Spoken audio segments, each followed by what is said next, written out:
Hello बच्चों, शिवाय exam makers channel पर आप सभी का स्वागत है। हमारी जो विज्ञान की बहुविकल्पीय प्रश्नों की एक श्रृंखला चल रही है, इस श्रृंखला में आज का हमारा महत्वपूर्ण टॉपिक है परमाणु। और ये टॉपिक इसलिए इतना इम्पोर्टेंट है कि यह कक्षा 8 में भी आपका आता है, इसके बाद कक्षा 9 में भी आपका आता है, फिर इसके बाद आपका ये कक्षा 10 में इस पर आधारित जो आगे के चैप्टर्स हैं वो आते हैं, उसके बाद 11th में भी आता है, 12th में भी आता है। तो बहुत ज़्यादा इंपॉर्टेंट है। अगर इसके बेसिक्स क्लियर हो तो आपकी आगे की कक्षाओं में जो रसायन विज्ञान की पढ़ाई है वो बहुत अच्छे से समझ में आती है। ठीक है, तो हमारा आज का जो चैप्टर है उसमें से हम शुरू करते हैं 20 प्रश्न। पहला प्रश्न है, परमाणु का नाभिक होता है। देखिए, परमाणु का नाभिक होता है, ऑप्शंस दिए हैं धनावेशित, ऋणावेशित, उदासीन या इनमें से कोई नहीं। तो बेटा मैं आपको बता दूं कि परमाणु के नाभिक में कौन रहते हैं। तो परमाणु के नाभिक में रहते हैं प्रोटॉन, और प्रोटॉन प्लस के होते हैं। ठीक है, और कौन रहता है? न्यूट्रॉन, जो उदासीन होते हैं। इसका अर्थ है परमाणु और इलेक्ट्रॉन रहते नहीं हैं नाभिक में, इलेक्ट्रॉन नहीं रहते। तो परमाणु का नाभिक कैसा होगा? जब प्रोटॉन रह रहे हैं तो ये कैसा होगा? प्लस का होगा, धनावेशित होगा, ऋणावेशित या उदासीन नहीं होगा। आ रही है बात समझ में? कैसा होगा? धनावेशित होगा। तो परमाणु का नाभिक कैसा होता है? धनावेशित होता है। आ गया समझ में? चलिए, यहां पर ऑप्शन सही हो गया, धनावेशित। सेकंड क्वेश्चन देखते हैं, परमाणु के नाभिक में कौन से कण उपस्थित होते हैं। तो परमाणु के नाभिक में कौन से कण उपस्थित होते हैं? आपको ऑप्शंस दिए हैं, electron proton, proton neutron, electron neutron या इलेक्ट्रॉन प्रोटॉन न्यूट्रॉन, तीनों। बेटा जी यहाँ पर हमारे पहले समझिए कि परमाणु के नाभिक से पहले देखिए परमाणु में कितने मूल कण होते हैं। तो परमाणु में एक इलेक्ट्रॉन होता है, एक प्रोटॉन होता है और एक न्यूट्रॉन होता है। ठीक है, अब इन तीन मूल कणों में से प्रोटॉन और न्यूट्रॉन नाभिक के अंदर रहते हैं। ठीक, और इनके चारों ओर इलेक्ट्रॉन क्या करते हैं? घूमते हैं। आ रहा है समझ में? इलेक्ट्रॉन इनके चारों ओर कक्षाओं में घूमते हैं। इसका मतलब इलेक्ट्रॉन नाभिक के अंदर नहीं रहता। तो जिस जिस ऑप्शन में इलेक्ट्रॉन आ रहा है वो ऑप्शन हमारा गलत है। इलेक्ट्रॉन प्रोटॉन नहीं साहब, इलेक्ट्रॉन नहीं रहते नाभिक में। यहाँ पे इलेक्ट्रॉन न्यूट्रॉन में भी नहीं रहते इलेक्ट्रॉन नाभिक में, इलेक्ट्रॉन प्रोटॉन एवं न्यूट्रॉन में भी इलेक्ट्रॉन नाभिक में नहीं रहते। यहाँ सही ऑप्शन हो जाएगा प्रोटॉन एवं न्यूट्रॉन। तो अंदर कौन रहते हैं? प्रोटॉन एवं न्यूट्रॉन रहते हैं। समझ में आ गया? तो यहाँ हमारा ऑप्शन सही हुआ, प्रोटॉन एवं न्यूट्रॉन। क्लियर? चलिए अगला क्वेश्चन देखते हैं, बहुत ही इंपॉर्टेंट क्वेश्चन है। अल्फा कण होता है। देखिए अल्फा कण आपने हाइड्रोजन के बारे में पढ़ा हुआ है ना? हाइड्रोजन हमारा पहला ही तत्व है, और उसके बाद दूसरे नंबर पे एक तत्व आता है जिसका नाम है हीलियम, He करके आता है ना, हीलियम। इसका जो परमाणु क्रमांक है वो 2 होता है। ठीक है, और जो इसका परमाणु भार है वो होता है 4। तो हीलियम में इलेक्ट्रॉन कितने हैं? इलेक्ट्रॉन की संख्या है 2। प्रोटॉन कितने हैं? प्रोटॉन की संख्या भी 2 है। न्यूट्रॉन कितने हैं? तो न्यूट्रॉन की संख्या है इसमें 4 में से 2 चला गया और ये 2 बचे हमारे। यहाँ 4 में से हमारा 2 चला गया और यहाँ पे हमारे 2 बचे और 2 न्यूट्रॉन हमारे हो गए। समझ में आ गया? तो 4 में से ये जो हमारा परमाणु भार है, परमाणु भार में से परमाणु क्रमांक को घटा दो। ठीक है, ये है हमारा परमाणु भार, ये है हमारा परमाणु क्रमांक। तो परमाणु भार में से परमाणु क्रमांक को घटाओगे तो हमें कितने आ जाएंगे? न्यूट्रॉन की संख्या आ जाएगी, और न्यूट्रॉन हमारे हो गए यहाँ पर 2। अब अगर मैं इस चीज को देखूं तो हमारे हीलियम के नाभिक में 2 तो प्रोटॉन होते हैं। ठीक है, 2 होते हैं प्रोटॉन और 2 ही होते हैं न्यूट्रॉन। ठीक है, 2 हमारे क्या होते हैं? इसको ऐसे समझाती हूं मैं आपको कि 2 हमारे क्या होते हैं? प्रोटॉन होते हैं। ठीक है, बड़े से 2 प्रोटॉन और 2 ही हमारे क्या होंगे? न्यूट्रॉन होंगे। समझ गए? तो 2 प्रोटॉन हो गए और 2 न्यूट्रॉन हो गए। यहाँ पे इस तरीके से आपकी होती है। इलेक्ट्रॉन इसके चारों ओर घूम रहे हैं। समझ गए? कितने इलेक्ट्रॉन हैं? 2 ही इलेक्ट्रॉन है। अगर ये दोनों इलेक्ट्रॉन निकल जाएं नाभिक में से, मान लो ये दोनों ही इलेक्ट्रॉन नाभिक में से निकल जाएं, तो क्या होगा? हीलियम पर ऐसी स्थिति में हीलियम के ऊपर 2 प्लस के चार्ज आ जाएंगे। बात समझ आ गई? हीलियम पर 2 प्लस के चार्ज आ जाएंगे और केवल नाभिक बचेगा, क्योंकि इलेक्ट्रॉन तो निकल गए। केवल उसमें प्रोटॉन न्यूट्रॉन बचेंगे, वो भी कितने हमारे? वो भी रह जाएंगे कितने? 2। ठीक है, तो हमारा अल्फा कण इसी को कहते हैं। ये जो हमारा हीलियम का आप देख रहे हो, इसी को हम कहते हैं अल्फा कण। तो अल्फा कण क्या है? हीलियम का नाभिक है, पहली बात। दूसरी बात, द्विआवेशित कण है। हाँ जी, क्योंकि इसमें 2 प्लस के चार्ज होते हैं, तो ये द्विआवेशित ही कण है। दोनों बातें सही हैं, यानी ऑप्शन कौन सा सही मानेंगे हम? ऑप्शन हम अपना सही मानेंगे कि ए और बी दोनों ही सही हैं। समझ गए? हीलियम का नाभिक भी है और द्विआवेशित कण भी है। क्लियर हो गया? चलिए, ये हमारा हो गया क्वेश्चन 3 हो गए हमारे। अब अगले क्वेश्चंस हम देखते हैं। अगले हमारे क्वेश्चंस आते हैं, हाँ जी, तो अगला क्वेश्चन है, किसी परमाणु का के कोश और एल कोश भरा हुआ है, शेष कोश खाली है, तो परमाणु संख्या कितनी होगी? देखो बेटा, के कोश भरा है तो आप जानते हैं एक जो परमाणु होता है, ठीक है, ये परमाणु होता है, तो एक नाभिक होता है ना, उसके बाद पहली कक्षा को हम कहते हैं के कक्षा, दूसरी कक्षा को कहते हैं हम एल कक्षा, तीसरी कक्षा को कहते हैं हम एम कक्षा। ठीक है, तो पहली कक्षा कहलाएगी के, ठीक है, पहली कक्षा जो है हमारी वो कहलाएगी के कक्षा। यहाँ पे ये वाली जो कक्षा है ये के कक्षा है, ये वाली कक्षा हमारी एल कक्षा है और ये वाली कक्षा हमारी एम कक्षा है। समझ गए? तो हमारी ये जो के कक्षा है इसमें कितने इलेक्ट्रॉन होते हैं? इसमें 2 इलेक्ट्रॉन होते हैं। और के में, ठीक है, के में कितने होते हैं? 2। और एल में कितने होते हैं? 8 होते हैं मैक्सिमम। यानी टोटल मिला के कितने हो सकते हैं? सोच के बताओ जल्दी। 2 और 8 को जोड़ो, कितना आया? 2 और 8 को जोड़ते ही हमारा आ जाता है 10। तो यानी हमारा यहाँ पर ऑप्शन कितना हो जाएगा? 10। ठीक है, अगर हमारा के और एल कोश पूरी तरह भरा है तो परमाणु संख्या 10 होनी चाहिए। यहाँ पर हमारी जो परमाणु संख्या है वो कितनी आएगी? 10 आएगी। चलिए नेक्स्ट क्वेश्चन, किसी तत्व का परमाणु क्रमांक ए है, परमाणु द्रव्यमान Z है, तो उसमें उपस्थित न्यूट्रॉनों की संख्या कितनी होती है? देखिए, ये मैंने आपको पहले भी बताया, मान लो कोई तत्व है, कोई भी XYZ, और यहाँ पे जो लिखा होता है बेटा इसको कहते हैं परमाणु क्रमांक, Z से रिप्रेजेंट करते हैं, है ना।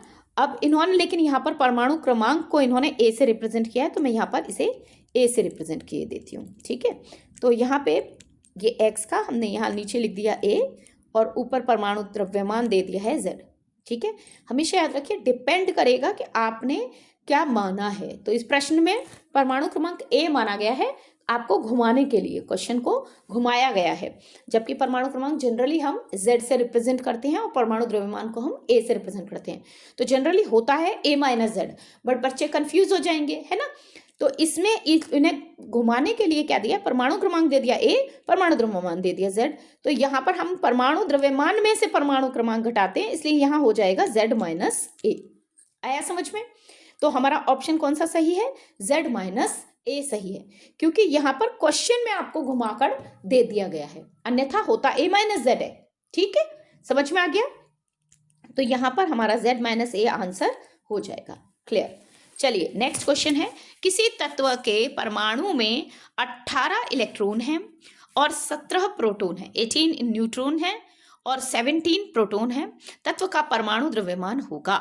देखिए बेटा, 18 न्यूट्रॉन है, क्लियर, और 17 प्रोटॉन है।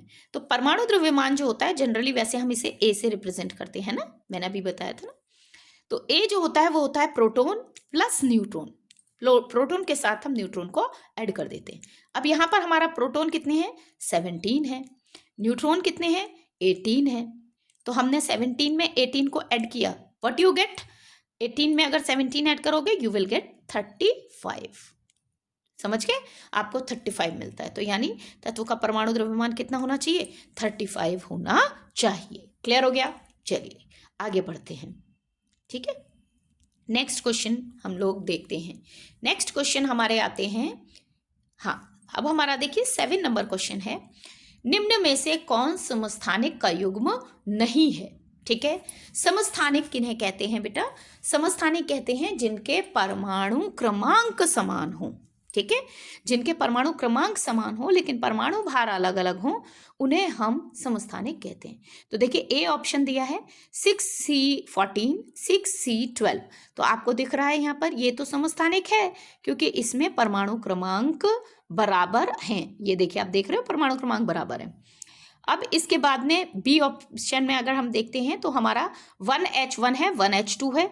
यहाँ भी आपको दिख रहा है कि परमाणु क्रमांक समान है, यानी ये ऑप्शन भी हमारा माना जाएगा कि ये समस्थानिक का युग्म है। उसके बाद में हम अगर देखें सी ऑप्शन, तो इसमें भी 17 17 और फिर ऊपर 35 37 है, तो ये भी हमारा समस्थानिक तो है। समस्थानिक कौन नहीं है? 18 20, ये हमारा समस्थानिक नहीं है। और वो हमसे क्वेश्चन में क्या पूछ रहे हैं? क्वेश्चन में पूछ रहे हैं निम्न में से कौन समस्थानिक का युग्म नहीं है? नहीं है तो इसका मतलब हमें ऑप्शन सही कौन सा मानना है?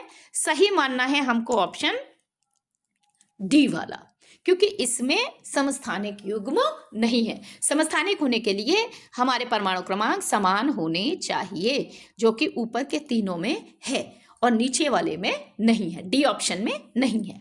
क्लियर हो गया? चलिए आगे बढ़ते हैं, नेक्स्ट क्वेश्चन पकड़ते हैं हम लोग अपना। नेक्स्ट क्वेश्चन क्या है हमारा? किसी परमाणु में समान संख्या में पाया जाने वाला कण का युग्म है। समान संख्या में पाए जाने वाले कण का युग्म किसी भी परमाणु में बेटा जी समान रूप से कौन पाए जाते हैं?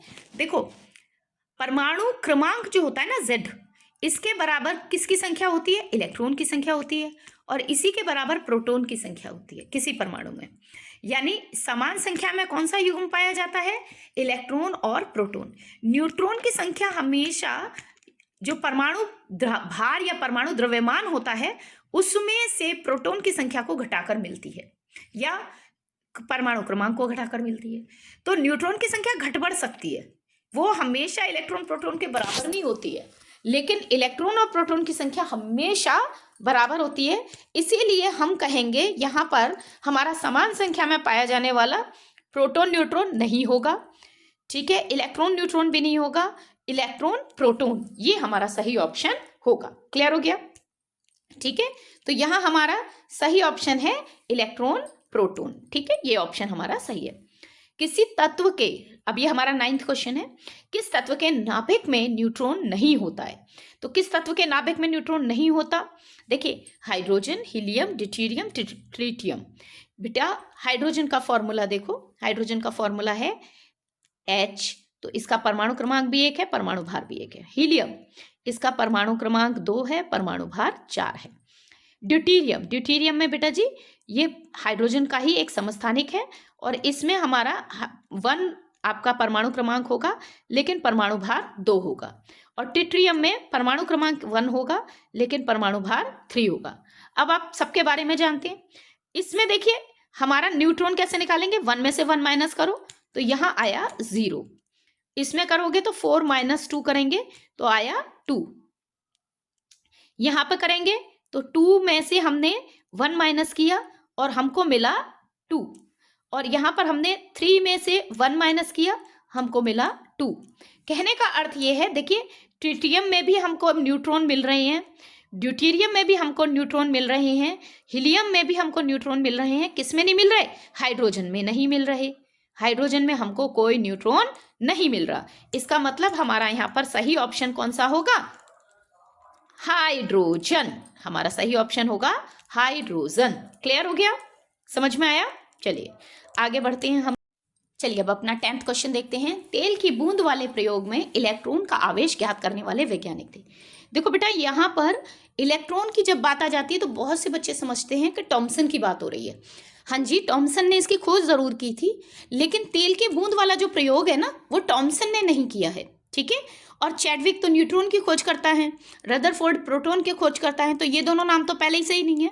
टॉमसन भी नहीं है क्योंकि उन्होंने इलेक्ट्रॉन की खोज की थी, तेल की बूंद वाला प्रयोग नहीं किया था। तेल की बूंद वाला प्रयोग किया था मिल्कन ने। क्लियर? तो ये मिल्कन का काम है, ठीक है। चलिए उसके बाद नेक्स्ट आता है हमारा परमाणु संख्या है क्या। तो परमाणु संख्या क्या है हमारी? प्रोटॉन की संख्या है, इलेक्ट्रॉन की संख्या है, नाभिक में उपस्थित इकाई धनावेश है, या इनमें से सभी है। तो देखिए, परमाणु संख्या को हम एक और नाम से भी जानते हैं, हम इसे क्रमांक भी कहते हैं, ठीक है। आपने देखा होगा इसको क्रमांक भी कहा जाता है। और ये जो क्रमांक है ये बेसिकली प्रोटॉनों की संख्या होती है। आप कहेंगे कि भाई प्रोटॉन की संख्या और इलेक्ट्रॉन की संख्या तो बराबर होती है, तो फिर क्यों नहीं लेते? लेकिन इलेक्ट्रॉन क्या होते हैं? नाभिक के चारों ओर घूम रहे होते हैं, ठीक है, और इलेक्ट्रॉन कक्षा को छोड़कर जा भी सकते हैं, तो उनकी संख्या घट बढ़ सकती है, बट परमाणु संख्या को घट बढ़ नहीं सकती है, इसीलिए हम इसे प्रोटॉनों की संख्या कहते हैं। हालांकि परमाणु के अंदर प्रोटॉनों की संख्या इलेक्ट्रॉनों की संख्या के बराबर ही होती है, लेकिन वो तब तक होती है जब तक परमाणु उदासीन है। अगर परमाणु पर कोई चार्ज आएगा, आवेश आएगा, तो वो इलेक्ट्रॉन के जाने या वापस आ जाने से होगा। कि एक्स्ट्रा इलेक्ट्रॉन हो जाएंगे तो माइनस का चार्ज आ जाएगा, कि अगर इलेक्ट्रॉन ग्रहण कर लिया तो माइनस का चार्ज है ना, और इलेक्ट्रॉन अगर त्याग दिया तो प्लस का चार्ज है। इसीलिए प्रोटॉन की संख्या जो है वही हमारी परमाणु की संख्या मानी जाती है। क्लियर? और नाभिक में उपस्थित धनावेश से हम जो प्रकट करते हैं वो हम प्रकट करते हैं परमाणु द्रव्यमान। समझ में आया? चलिए, तो हमारा 12th नंबर क्वेश्चन है, प्रोटॉन इलेक्ट्रॉनों से लगभग कितने गुना भारी है?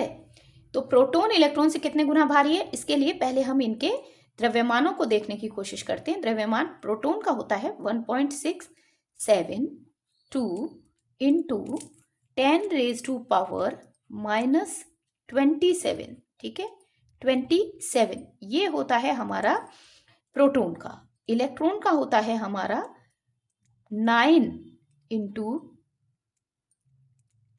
10⁻31, ठीक है, 31 होता है माइनस के। अब यहां पर हमारा आता है कि अगर हम देखना चाह रहे हैं कि प्रोटॉन इलेक्ट्रॉन से कितना भारी है, तो हमें प्रोटॉन के द्रव्यमान में इलेक्ट्रॉन के द्रव्यमान का भाग करना चाहिए, और जो रेशो निकल कर आएगा उससे ये निष्कर्ष निकल आएगा कि प्रोटॉन इलेक्ट्रॉन से कितना भारी है। तो अगर हम डिवीजन करते हैं बेटा, तो डिवीजन में हमारा सिंपली अगर हम 1.672 में 9 का डिवीजन करते हैं, तो आप करके देख सकते हैं, अलग से मैं करके दिखाई दे रही हूँ कि अगर मैं इसके पॉइंट्स हटाती हूँ और यहाँ पर 3 जीरोज अपनी लेती हूँ और 9 का डिवीजन कर देती हूँ, तो मेरा 9 का डिवीजन करीब होता है 1 टाइम चला जाएगा एक बार, फिर इसके बाद में हमारा 1 बार जाने पर 76, यहाँ पर हमारा 77 आएगा, 77 आएगा तो हमारा 8 टाइम चला जाएगा, और फिर हमारा जो है 77 में से अगर हम देखें, है ना, डिवीजन आप करके देख लो कॉपी पे, ठीक है, तो लगभग हमारा जो है 77 करके फिर हमारा जो है 72 यानी कि 552 लगभग, तो लगभग ये भी हमारा 6 लगभग जाएगा, और हमारा 10⁻⁻ इस कंडीशन में जो बनेगी हमारी, क्योंकि ये -31 है और 31 में से अगर 3 चली जाएंगी तो कितनी हो जाएंगी हमारी, अगर हमारी माइनस के 31 और ये प्लस के 3 हैं, ठीक है, तो 31 में से 3 चली जाएंगी तो यहाँ पे हमारी कितनी रह जाएंगी, 31 में से 3 गए तो 28 रह जाएंगी, है ना, और 28 जो है ऊपर जाएगा तो यहाँ पर एक 10 रह जाएगी, तो कुल मिलाकर अगर हम कहें तो 186 लगभग, मतलब मैंने ये अंदाजन लिखा है आपके लिए, ठीक है, 186 लगभग। तो आप देख रहे हैं ये फिगर इनमें से किसके लगभग बराबर आ रही है, तो ये फिगर 100 के बराबर तो नहीं है, 1000 से ज़्यादा है, ठीक है, 5000 भी नहीं है, ये लगभग 2000 के आसपास है, ठीक है ना, आपको दिख रहा है ना कि ये 2000 के आसपास है। 1860 या 18 और भी, मतलब ये मैंने एक राउंड फिगर में निकाला है, तो 1864 के लगभग वैसे चलता है हमारा, 1864 के लगभग की फिगर बनती है। तो यहाँ पर हमारा 2000 जो है लगभग इतने गुना हमारा प्रोटॉन इलेक्ट्रॉन से भारी है। क्लियर हो रहा है, मेरी बात समझ में आ रही है? इसमें हमारा ये राउंड फिगर में लिया जाएगा, क्योंकि 1.6727 ऐसे करके आगे तक चलता है हमारा प्रोटॉन का, और इसका भी 9.1 कुछ करके होता है, तो इसलिए अगर हम इसको लगभग में लेते हैं तो ये 1860 की फिगर जो हमारी बन रही है वो जो राउंड में बैठ रही है वो 2000 के आसपास बैठ रही है, तो लगभग में कितना गुना भारी है, 2000 गुना भारी है। क्लियर हो गया? ठीक है, तो यहाँ पर हमारा ये ऑप्शन सही है, जो हमारा सी ऑप्शन है वही सही। अब हमारा नेक्स्ट क्वेश्चन है, रदरफोर्ड ने अपने अल्फा कण प्रकीर्णन प्रयोगों से क्या खोजा है?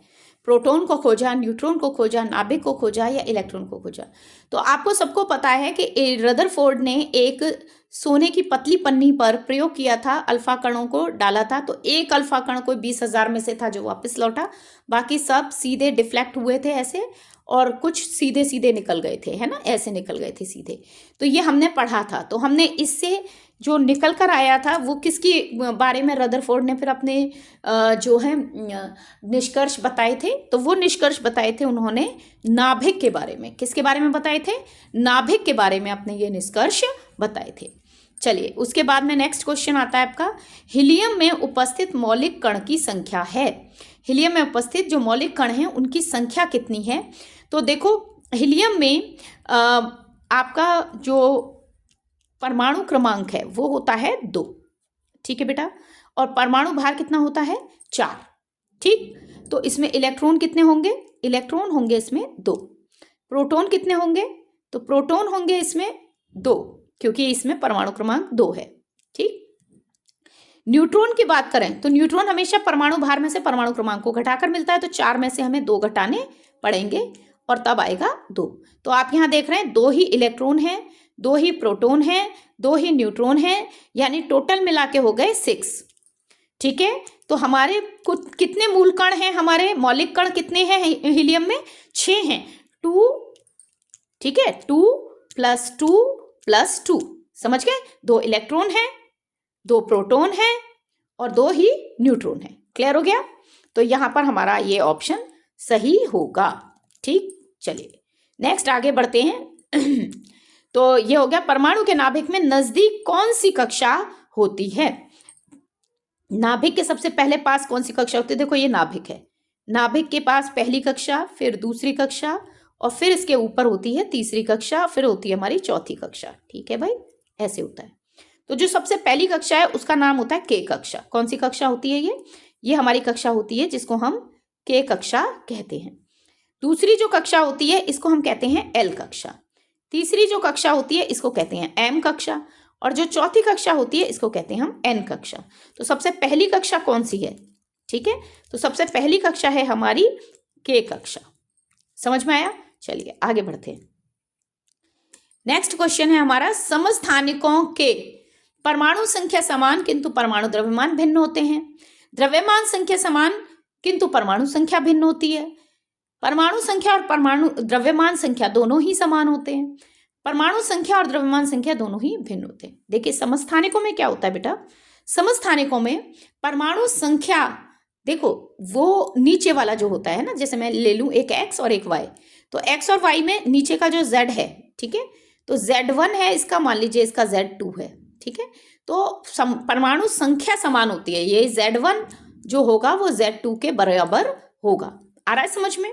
तो परमाणु संख्या हमेशा समान रहेगी समस्थानिकों में, और परमाणु द्रव्यमान क्या होगा?